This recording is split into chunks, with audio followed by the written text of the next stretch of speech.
Well, today is tax day, the day in which you and more than 100 million other Americans ritually provide the federal government with 10, 20, or even 30% of your income, maybe 40 or higher, to finance our vast federal bureaucracy and various bombing campaigns around the world.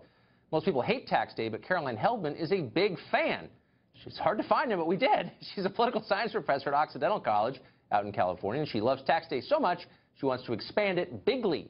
She's called for upping the top tax brackets in America to 80% or more. Professor Heldman joins us tonight. Professor, thanks for coming on. Thanks, Tucker. So I just want to get to motive here for a second. Do you want the tax rate to go up to pay for more stuff or as a way to punish rich people?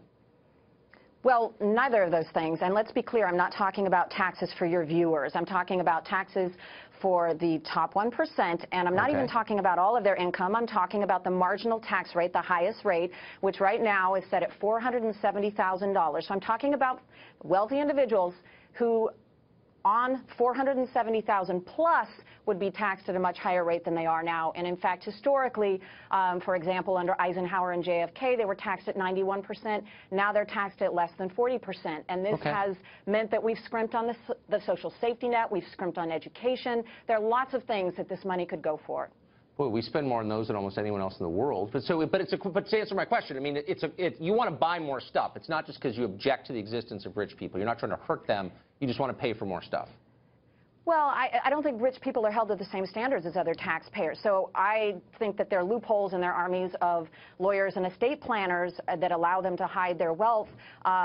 I would like to see that money go into the economy. I mean, taxes are the price we pay for civilization. I would love to see, free higher education. I would love to see our infrastructure, our crumbling infrastructure system funded in the United States. There are a lot of things that this money could go for if, wealthy people were fairly taxed, and they just aren't. So you're from an affluent family. What does your mom think of this? My parents, my family gives a lot in philanthropy, just as I do. I'm not on the top 1%, but, we are people who practice what we preach, and that means that you give a lot of money away in terms of nonprofits. I also use tipping of servers as a mechanism for redistributing wealth. I'm confused. Okay, no, but I'm for all those things. I'm for philanthropy, and I'm especially for tipping waiters. I agree with you 100% on that, and so God bless you. Glad to hear it, Tucker. But you're asking other people to give their money to the government. Why aren't you giving 70% of your income to the government? You could. Well, I'm not on the top 1%, but I have no issue. You don't need to be. Well, that's the argument I'm making, right, that it's not about working-class Americans or people like me who are upper-income Americans. It's about really the wealthiest top 1%. Now, I have no issue you're a college paying professor. taxes. I'm not attacking you, by the way, I pay about 30%. But I know you're not. Why not pay 70%? I don't understand. Like, what's holding you back? Why not lead by example? Tucker, you know what's holding me back? If I knew how to do that, I would have no issue doing that. But the tax code is incredibly convoluted. No, it's totally no. Trust me. Let me simplify it for you.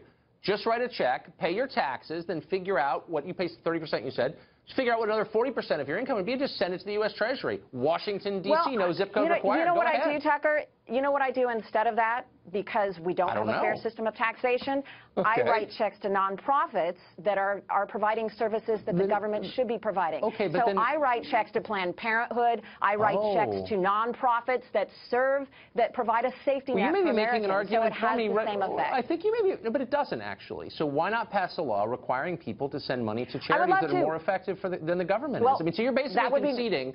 That would be great too. As long as the 1% is not the most efficient way to lift up the poor, then why won't you send it to the government then? Tucker, I would say this train wreck of a Trump government is certainly not the best way to serve the poor, since they have no interest in serving the poor.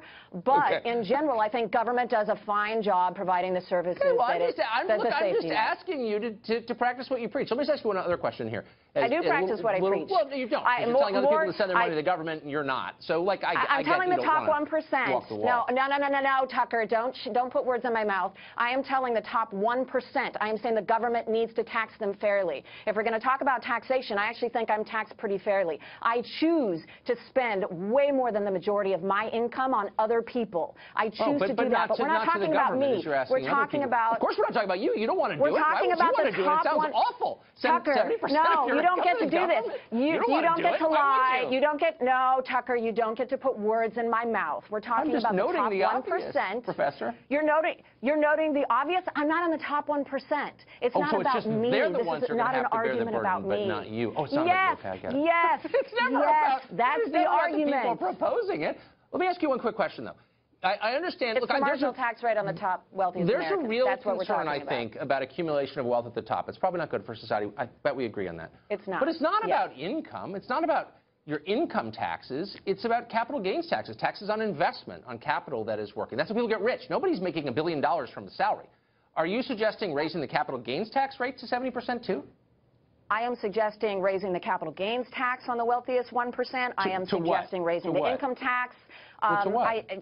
You know, economists say somewhere around 50% would be good. Income tax, you can go as high as 83%, and it won't suppress wealth pursuit. But why would you want to tax labor more than capital? Why are you giving a pass to rich investors? I don't understand. Just why are you taxing working people? The wealthiest 1%. I would like to tax them at higher rates across the board on their salary, on their investments, and also on what they're passing to the future generations. I want to see the death tax go up. I want to see all of it go up because right now the top 1% do not pay their fair share. Okay. They We just gotta don't. go. But call me when you start sending all your money to the government, and then I'll follow. I'll follow suit. It's hilarious. I'll call you when I'm on the top 1%. How's that, Tucker? Perfect. We'll have lunch. Thanks, Professor.